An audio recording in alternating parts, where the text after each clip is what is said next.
Selamat datang di Podcast Bulan, di mana kita akan membahas perihal kebencanaan banjir dalam perspektif kearifan lokal.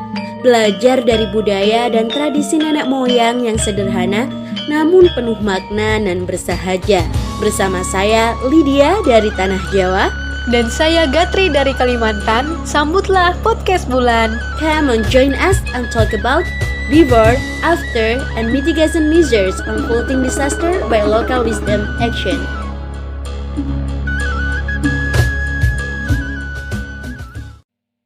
Seperti yang kita ketahui bahwa Indonesia adalah negara yang memiliki risiko bencana alam tinggi karena letak geografisnya yang merupakan pertemuan dari 4 lempeng tektonik, yakni lempeng benua Asia, Australia, Samudra Hindia, dan Samudra Pasifik. Sedangkan bagian selatan dan timur Indonesia terletak pada sabuk vulkanik yang terbentang dari Pulau Sumatera hingga Sulawesi. Negara kita juga memiliki iklim tropis dengan 2 musim, yaitu panas dan hujan. Dengan perubahan cuaca, suhu, dan arah angin yang ekstrim, juga sedikitnya 5.590 sungai, 65.017 anak sungai, dan daerah aliran sungai seluas lebih dari 1 juta kilometer persegi yang memungkinkan terjadinya bencana seperti banjir dan tanah longsor. Rasa-rasanya salah satu bencana yang dekat dengan kita adalah banjir. Banjir merupakan peristiwa yang sangat sering terjadi di berbagai wilayah di Indonesia. Saking seringnya sampai disebut lumrah. Penanggulangannya sering diabaikan karena dianggap kurang penting dibanding gunung meletus atau gempa bumi. Padahal, frekuensi banjir sangatlah tinggi dan kerugian materi yang dirasakan juga tidak main-main. Berdasarkan rincian data bencana dari Badan Nasional Penanggulangan Bencana Republik Indonesia (BNPB), sepanjang tahun 2020 terdapat 1.065 kasus banjir dari total 2.925 bencana yang terjadi.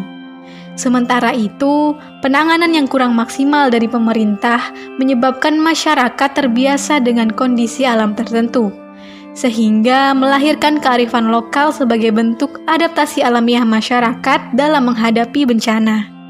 Nah, seperti di Jawa Tengah, yang rawan banjir karena merupakan daerah aliran sungai Bengawan Solo.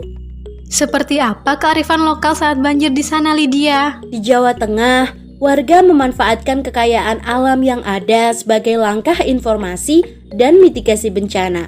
Di setiap pemukiman dekat tanggul dan sungai, akan ada warga yang bertugas mengawasi ketinggian dan debit air. Ini merupakan bentuk informasi dini untuk mengetahui tanda-tanda akan terjadinya banjir. Kami juga menghitung masa-masa hujan turun dengan sistem penanggalan Jawa. Seperti contoh bulan Desember adalah singkatan dari deres-derese sumber, yang berarti saat sangat deras atau melimpahnya sumber kehidupan, yakni air.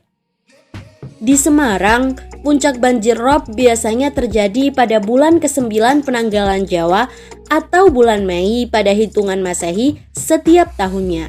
Warga akan mengawasi curah hujan di lingkungan sekitarnya dan bersiaga apabila curah hujan sedang tinggi. Kemudian ketika banjir terjadi, warga akan mengumumkan dengan memukul kentongan, beduk di masjid, dan tiang listrik.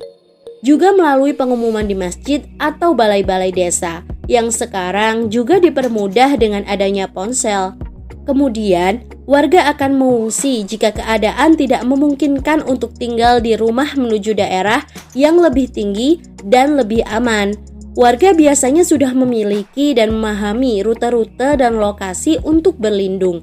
Begitu juga dengan peralatan yang digunakan.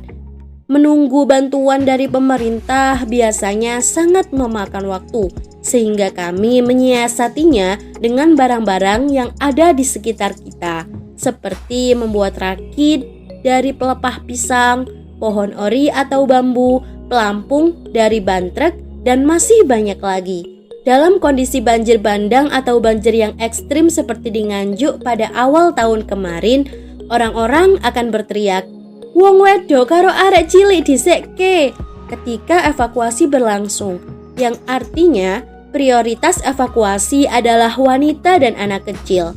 Pasca banjir pun ketika di pengungsian, warga akan saling membantu dan saling merawat dengan peralatan seadanya sembari menunggu bantuan dari pemerintah.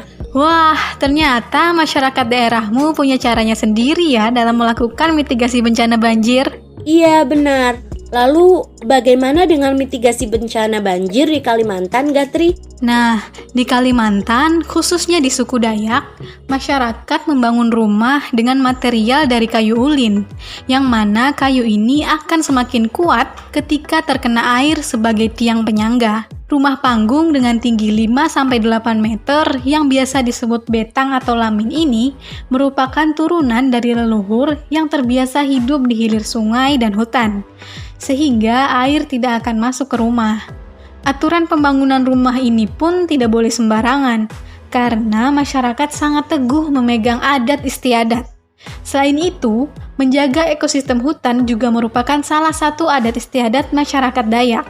Warga menerapkan sanksi adat untuk mengatur kelestarian hutan. Menurut mereka, melestarikan hutan adalah kewajiban manusia. Percaya pada prinsip apa yang ditabur itulah yang dituai. Percaya bahwa hutan adalah sumber kehidupan. Oh, ngono. Untuk poin rumah panggung itu sepertinya sedikit banyak sama ya dengan konsep rumah-rumah adat Sulahnyanda milik suku Baduy. Iya, benar. Selain itu, pernah dengar soal rumah lanting? Apa itu? Rumah lanting adalah salah satu rumah tradisional khas Banjarmasin yang dapat mengapung di atas air. Rumah ini berada di hilir sungai yang biasa digunakan sebagai tempat berhenti dan beristirahatnya nelayan sungai. Juga biasa digunakan sebagai tempat berniaga. Rumah ini tentunya tidak akan terendam saat banjir karena ia terapung, sehingga menjadikannya salah satu lumbung makanan kala keadaan darurat banjir. Konsep rumah lanting ini juga mirip dengan rumah Lampung di Aceh Singkil serta rumah rakit di Palembang. Untuk evakuasi saat banjir, di Kalimantan kurang lebih sama dengan di Jawa. Bedanya, kami sudah terbiasa dengan perahu, rakit, dan evakuasi mandiri. Tetapi untuk banjir dan tanah longsor awal Januari kemarin adalah yang terbesar yang pernah terjadi, mengakibatkan banyak kerugian karena tidak terprediksi sebelumnya. Apalagi banyaknya pembukaan lahan dan berkurangnya daerah resapan menyebabkan tanah menjadi gampang jenuh air. Untung saja, di beberapa daerah seperti di Wajok Hilir mempunyai komunitas tersendiri yang sadar dan tanggap terhadap bencana. Wah, unik sekali. Indonesia sebenarnya kaya dengan kearifan lokalnya. Kita juga aktif dan saling membantu ketika bencana terjadi. Iya, seperti konsep aglomerasi dalam keadaan bencana yang disuarakan oleh Ibu Harkunti, Ketua Asosiasi Ahli Bencana Indonesia dalam podcast Asumsi Bersuara. Beliau menerangkan yang paling bisa membantu warga saat bencana selain pemerintah adalah masyarakat dalam lingkup aglomerasinya. Contohnya seperti Jabodetabek dan sebagainya. Kita terikat dengan topografi serupa dengan keluhuran nenek moyang yang saling menjaga.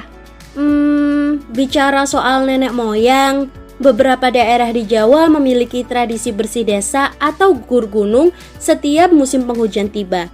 Kami membersihkan drainase, tempat pembuangan sampah, dan wilayah lereng gunung serta hilir sungai supaya alam tetap bersih dan menjaga persahabatannya dengan manusia. Caranya sih berbeda-beda, namun kurang lebih intinya sama. Desa mawa coro, negara mawa toto. Setiap daerah punya adat istiadatnya sendiri. Kami juga punya tradisi membuat dan membagikan bubur sengkolo untuk menolak bencana terjadi. Wah, keren sekali ya. Kami juga mempunyai tradisi simah laut di Kota Waringin Timur, Kalimantan Tengah. Tradisi ini bertujuan untuk menolak bencana. Simah laut merupakan warisan dari leluhur dengan harapan segenap unsur penghuni laut dapat berkompromi dengan manusia. Biasanya diadakan 1 tahun sekali di pesisir pantai ujung Pandaran. Dilakukan dengan berdoa bersama seraya melarungkan miniatur perahu yang berisi 41 jenis kue tradisional. Wah, Nusantara sangat kaya ya dengan budaya dan toleransi, bahkan terhadap bencana yang sebenarnya selalu menjadi topik menakutkan untuk dibahas. Benar, oleh sebab itu, kita sebagai masyarakat harus memahami bahwa mitigasi bencana bisa dimulai dengan kearifan lokal yang ada. Kita harus memulai dengan mengenali kearifan lokal daerah masing-masing, serta mengembangkannya menjadi sistem mitigasi bencana yang lebih terstruktur. Nah, benar. Jadi, mari bersama-sama membangun Indonesia yang tanggap bencana, bersatu padu, dan cinta budaya. Bersatu kita teguh, bercerai kita runtuh. Jaya selalu Indonesiaku, bersatu selalu Nusantaraku.